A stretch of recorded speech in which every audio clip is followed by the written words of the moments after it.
Enfin, l'alcool c'est un élément très culturel et sociétal. Du coup, chaque pays a sa propre culture de l'alcool. Et cette culture coréenne, elle est très spéciale. Il y a en fait donc deux parties dans cette culture coréenne. Il y a celle des étudiants et celle des adultes, des salariés pour ainsi dire. Les étudiants. C'est ça, on commence à boire, on est super excité d'être adulte et on a beaucoup d'occasions pour boire. On boit parce que c'est la séance d'orientation pour les bisous, parce que c'est la réunion des bisous, parce que c'est la rencontre et les bisous, parce qu'on a des meetings pour se faire des petits copains-copines. Ce qui est intéressant chez les Coréens, c'est aussi le mélange d'alcool. Ils le font dans les techniques les plus distinctes possibles qu'ils puissent trouver. L'alcool est donc en fait une sorte de jeu pour les jeunes Coréens. Sauf que pour les adultes, c'est très différent. Les adultes. Quand on est de vrais adultes, il faut faire attention aux politesses alcooliques. Par exemple, quand un supérieur nous sert, il faut prendre le verre avec les deux mains et boire en un trait, comme ça. On appelle ça one shot en coréen. En Corée, bien boire est égal à être sociable. C'est très important dans une entreprise.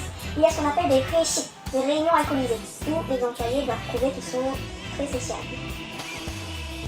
Le but de ces réunions, c'est de renforcer l'esprit d'équipe et avoir du fun.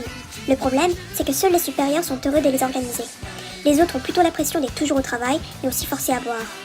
C'est pourquoi qu'en Corée, il est facile de retrouver ce genre de dessin qui critique cette société. Enfin, ce problème se règle. On donne de plus en plus de liberté aux employés. Yay.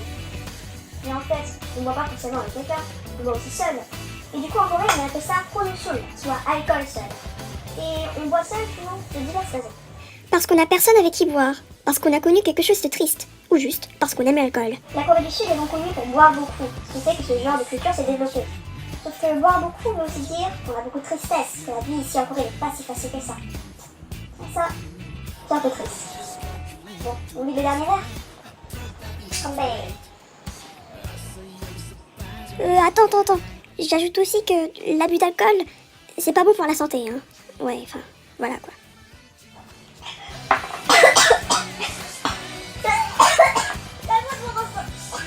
Voilà la preuve, hein.